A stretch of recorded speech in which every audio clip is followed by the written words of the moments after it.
name is Bob, and I approve this message. I got the magic in me. Equity and access to education is a huge problem that is affecting the youth of today. Many of the youth are not getting the proper education and training to go on to fields of study in college or work experience out in the real world.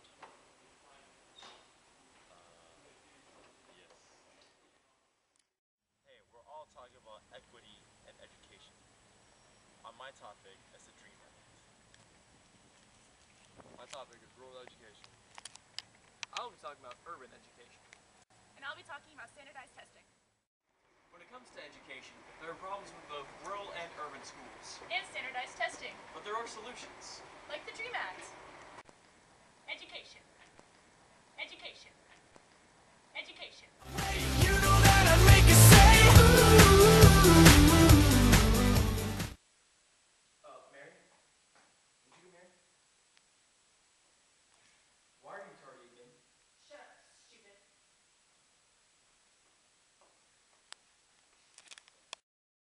Many urban schools have this very same dilemma.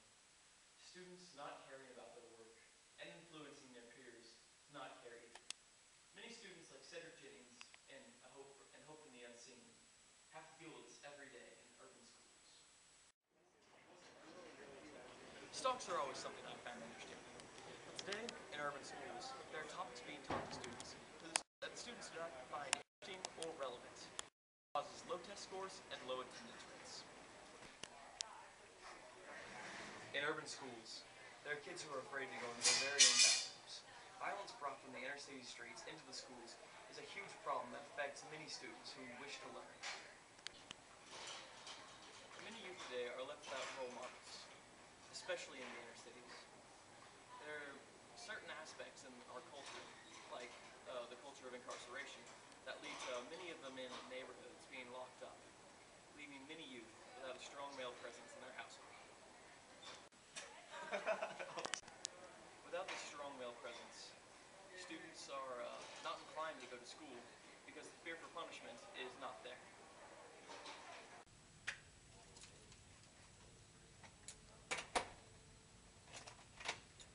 In conclusion, urban schools offer very little for inner city youth to take away and enter the real world. Now, on to rural, which I don't know much about. So let's go talk to my friend Ryan. Come on.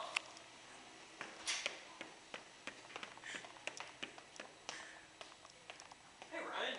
Howdy, partner. Hey, how would you tell these people about all the interesting facts there are about rural education? See, actually, there are a lot of problems with rural education. In fact, 1 out of every 5 students in the United States attend rural schools. And it is very hard to allocate resources sufficient for teaching. Huh. Urban. Rural! Urban. Rural! Urban. Rural! Urban. Rural!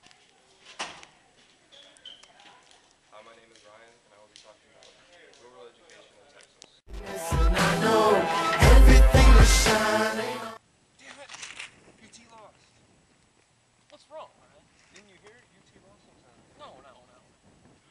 What's the real problem?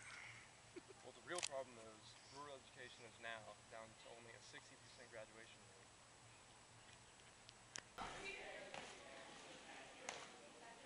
Hey, cowboy. Hey, how you doing? I'm doing good. How's rural education? You know, it's all right, but we're having some real trouble attacking teachers. Hey Ryan, Howdy, John.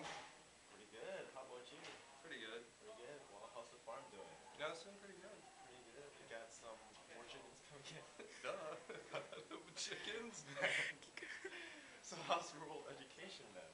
You know, it's not going too well. We really have a problem getting resources for teaching.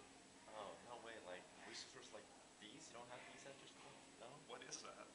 Well, see, there's buttons on here where you can call people, not 5 feet away, but miles away. Oh, no, we definitely don't have those on the phone. Oh man, well, where can I get you some more resources? Yeah, man, we need some of those computers and those things that Printers? you read. Oh, read. But we don't read anymore. We go on the computer and we research. sir, absolutely. You'll have to teach me though. Okay, I will. I will. Alright, thank you. I wonder if there's a crime here. You know, the real crime is lack of educational grants to rural schools because of their low standardized testing scores. Go. And lack of educational grants often means lack of college preparation work. So what is this thing anyways? What do you mean? What's this thing? You don't. No, No. tell me. You don't know what this thing is. What is this little This thing is made by Hyundai. Hyundai? No, Hyundai. Hyundai. I'm sorry. Hyundai. You got that? Okay. All right. My parents made this car, man. Did they really? Yeah. Ford is the best in Texas, but you know what is not the best? Rural education. In fact, rural schools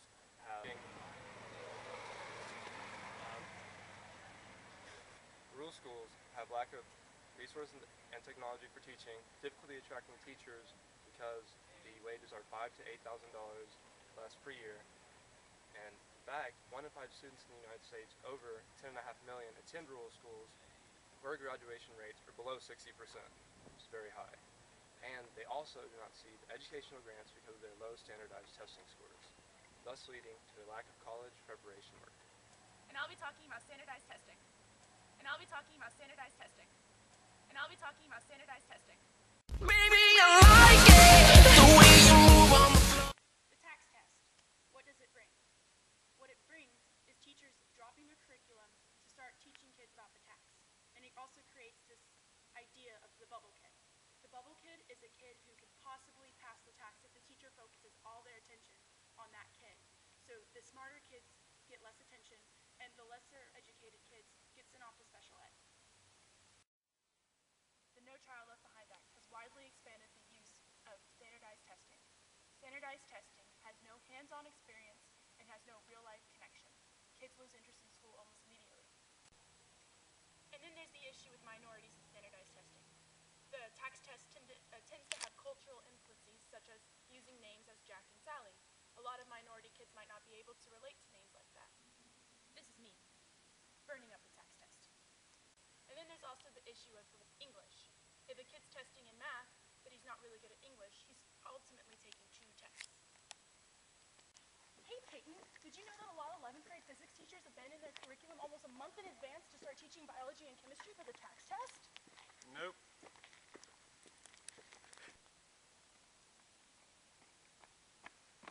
Oh my gosh, Peyton, I just have to tell you this. If we qualify teachers, then why do we even need to give the students a standardized test? Dr. Moore made that point in class. There's a lot of problems with standardized testing. There's no more hands-on activities, and standardized test sheets aren't relevant to life. It's a really big problem, especially in the urban and rural communities where the dropout rate's so high because school's just not interested anymore.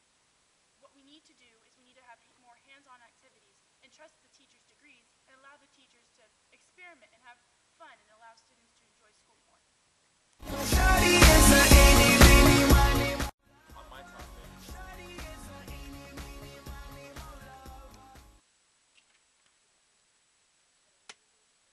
the Dream Act.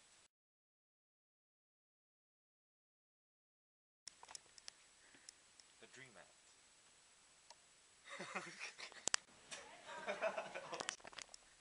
The Dream Act. That is for thousands of illegal immigrants. This is for Dr. Moore. Illegal. In high school, tasting the real American dream. Because when they get out of high school, they can't go to college. They find out that they're not legal. Illegal. But it's not their choice because their parents brought them here in the first place. So, the Dream Act is for those illegal immigrants. Illegal. To have a chance in life in America and to help us out in the future. Hey Peyton, you looking for the Dream Act? No, I was actually looking for Klein die Chronik von Karl dem Großen und Roland. Well, I don't think that's gonna help you any, but I'll tell you something about the Dream Act. Okay. Alright, fun fact about the Dream Act is that the immigrants here have to be on their best behaviors. But the thing is, before they're 18 years old, if they create some minor misdemeanors, that will not hinder upon their record. What's after 18 is the one that counts. Oh, okay. Yeah, hope you learned something today. So, no hard jail time?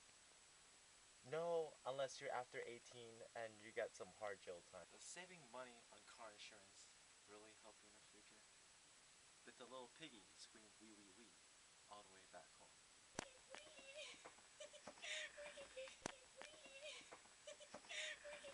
Did you know that about 65,000 illegal immigrants that just completed high school will not get to go to college because of their title, illegal immigrants?